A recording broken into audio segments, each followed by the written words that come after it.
भगवान परशुराम के जीवन से जुड़ी रोचक बातें।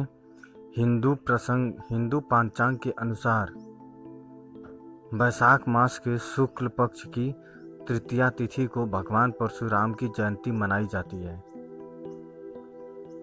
धर्म ग्रंथों के अनुसार इसी दिन भगवान विष्णु के आवेशा अवतार परशुराम का जन्म हुआ था। आज हम आपको भगवान परशुराम से संबंधित कुछ रोचक बातें बता रहे हैं, जो इस प्रकार हैं। नंबर 1, अपने शिष्य भीष्म को नहीं कर सके पराजित।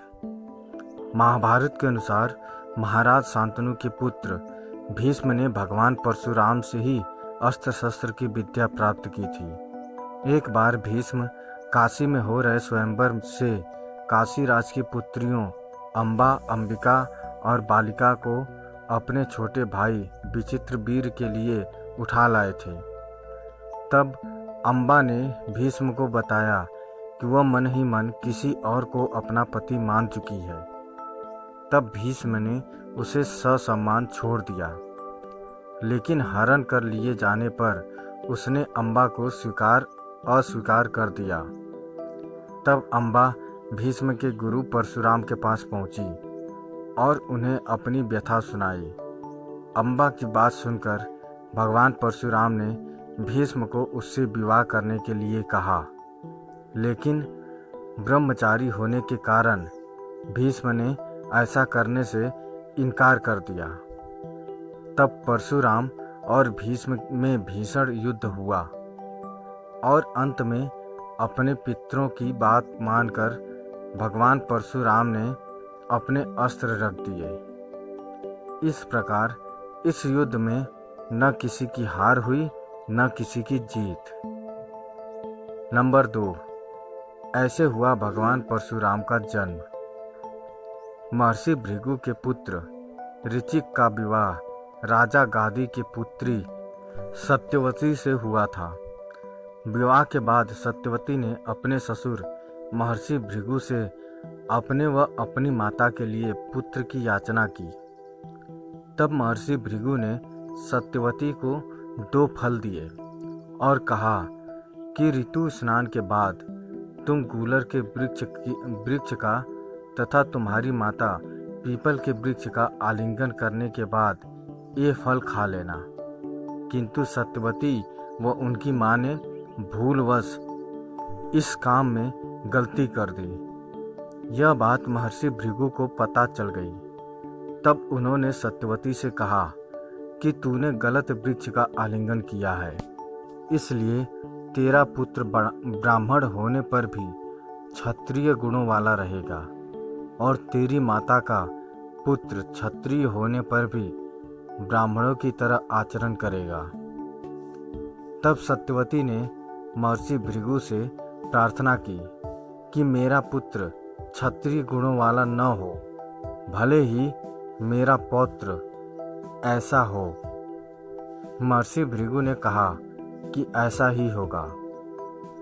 कुछ समय बाद जमदग्नि मुनि ने सत्यवती के गर्भ से जन्म लिया। इनका आचरण ऋषियों के समान ही था। इनका विवाह रेणुका से हुआ। मुनि जमदग्नि के 4 पुत्र हुए, उनमें से परशुराम चौथे थे। इस प्रकार एक भूल के कारण भगवान परशुराम का स्वभाव क्षत्रियों के समान था। नंबर 3, किया श्री कृष्ण के प्रस्ताव का समर्थन। महाभारत के युद्ध से पहले जब भगवान श्री कृष्ण संधि का प्रस्ताव लेकर धृतराष्ट्र के पास गए थे, उस समय श्री कृष्ण की बात सुनने के लिए भगवान परशुराम भी उस सभा में उपस्थित थे। परशुराम ने भी धृतराष्ट्र को श्री कृष्ण की बात मान लेने के लिए कहा था। नंबर 4, नहीं हुआ था श्री राम से कोई विवाद। गोस्वामी तुलसीदास द्वारा रचित श्री रामचरितमानस में वर्णन है कि भगवान श्री राम ने सीता स्वयंवर में शिव धनुष उठाया और प्रत्यंचा चढ़ाते समय वह टूट गया। धनुष टूटने की आवाज़ सुनकर भगवान परशुराम भी वहां आ गए। अपने आराध्य शिव का धनुष टूटा हुआ देखकर वे बहुत क्रोधित हुए और वहां उनका श्री राम व लक्ष्मण से विवाद भी हुआ। जबकि वाल्मीकि रामायण के अनुसार सीता से विवाह के बाद जब श्री राम पुनः अयोध्या लौट रहे थे तब परशुराम वहां आए और उन्होंने श्री राम से अपने धनुष पर बाण चढ़ाने के लिए कहा। श्री राम ने बाण धनुष पर चढ़ाकर छोड़ दिया। यह देखकर परशुराम को भगवान श्री राम के वास्तविक स्वरूप का ज्ञान हो गया और वे वहां से चले गए। नंबर 5, क्यों किया माता का वध। एक बार परशुराम की माता रेणुका स्नान करके आश्रम लौट रही थी। तब संयोगवश राजा चित्ररथ भी वहां जल विहार कर रहे थे। राजा को देखकर रेणुका के मन में विकार उत्पन्न हो गया। उसी अवस्था में वह आश्रम पहुंच गई। जमदग्नि ने रेणुका को देखकर उसके मन की बात जान ली और अपने पुत्रों से माता का वध करने को कहा, किंतु मोहवश किसी ने उनकी आज्ञा का पालन नहीं किया। तब परशुराम ने बिना सोचे समझे अपने फरसे से उनका सर काट डाला। ये देखकर मुनि जमदग्नि प्रसन्न हुए और उन्होंने परशुराम से वरदान मांगने को कहा। तब परशुराम ने अपनी माता को पुनर्जीवित करने और उन्हें इस बात का ज्ञान न रहे ये वरदान मांगा। इस वरदान के फलस्वरूप उनकी माता पुनर्जीवित हो गई। नंबर 6, क्यों किया कार्तवीर्य अर्जुन का वध।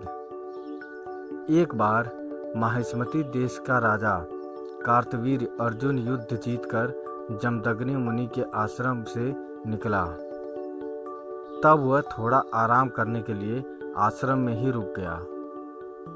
उसने देखा कामधेनु ने बड़ी ही सहजता से पूरी सेना के लिए भोजन की व्यवस्था कर दी। तो वह कामधेनु के बछड़े को अपने साथ बलपूर्वक ले गया। जब यह बात परशुराम को पता चली तो उन्होंने कार्तवीर्य अर्जुन की 1000 भुजाएं काट दी और उसका वध कर दिया। नंबर 7, इसलिए किया क्षत्रियों का संहार। कार्तवीर्य अर्जुन के वध का बदला उसके पुत्रों ने जमदग्नि मुनि का वध करके लिया। क्षत्रियों का ये नीच कर्म देखकर भगवान परशुराम बहुत क्रोधित हुए और उन्होंने कार्तवीर्य अर्जुन के सभी पुत्रों का वध कर दिया। जिन जिन क्षत्रिय राजाओं ने उनका साथ दिया परशुराम ने उनका भी वध कर दिया। इस प्रकार भगवान परशुराम ने 21 बार धरती को क्षत्रिय विहीन कर दिया। नंबर 8, ब्राह्मणों को दान कर दी संपूर्ण पृथ्वी। महाभारत के अनुसार परशुराम का ये क्रोध देखकर महर्षि ऋचिक ने साक्षात प्रकट होकर उन्हें इस घोर कर्म से रोका। तब उन्होंने क्षत्रियों का संहार करना बंद कर दिया और स्वयं महेंद्र पर्वत पर निवास करने लगे। नंबर 9, परशुराम का कर्ण को श्राप। महाभारत के अनुसार परशुराम भगवान विष्णु के ही अंशावतार थे। कर्ण भी उन्हीं का शिष्य था। कर्ण ने परशुराम को अपना परिचय एक सूत पुत्र के रूप में दिया था। एक बार जब परशुराम कर्ण की गोद में सर रखकर सो रहे थे, उसी समय कर्ण को एक भयंकर कीड़े ने काट लिया। गुरु की नींद में विघ्न न आए ये सोचकर कर्ण दर्द सहते रहे, लेकिन उन्होंने परशुराम को नींद से नहीं उठाया। नींद से उठने पर जब परशुराम ने ये देखा तो वे समझ गए कि कर्ण सूत पुत्र नहीं बल्कि क्षत्रिय है। तब क्रोधित होकर परशुराम ने कर्ण को श्राप दिया कि मेरी सिखाई हुई शस्त्र विद्या की जब तुम्हें सबसे अधिक आवश्यकता होगी उस समय तुम वो विद्या भूल जाओगे। इस प्रकार परशुराम जी के श्राप के कारण ही कर्ण की मृत्यु हुई। नंबर 10, राम से कैसे बने परशुराम। बाल्यावस्था में परशुराम के माता पिता इन्हें राम कहकर पुकारते थे।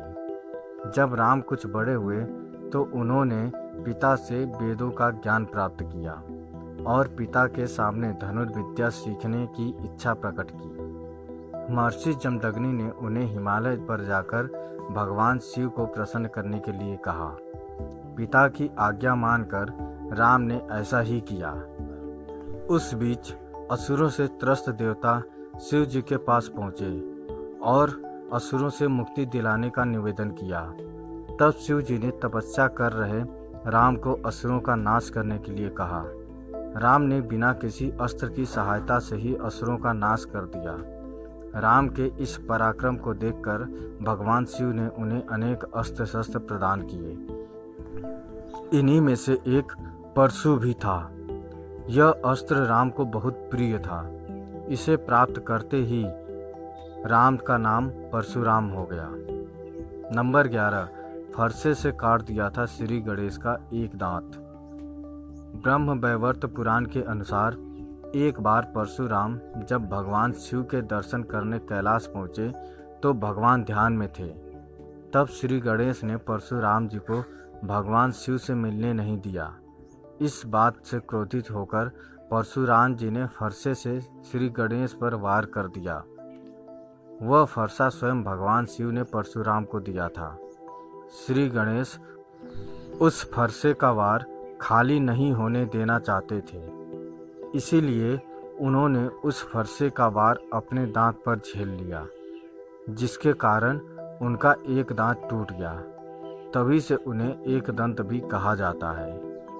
नंबर 12, ये थे परशुराम के भाइयों के नाम। ऋषि जमदग्नि और रेणुका के 4 पुत्र थे, जिनमें परशुराम सबसे छोटे थे। भगवान परशुराम के 3 बड़े भाई थे, जिनके नाम क्रमशः रुक्मवान, सुषेण वसु और विश्वावसु था।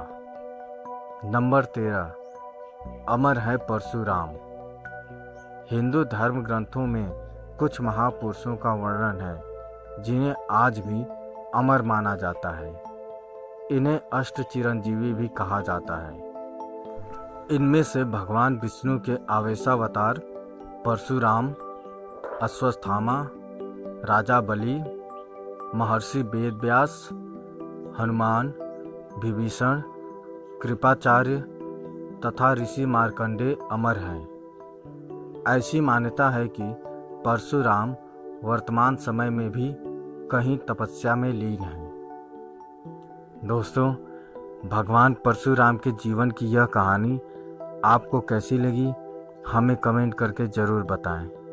अगर अच्छी लगी तो शेयर करें, सब्सक्राइब करें और लाइक करें। धन्यवाद।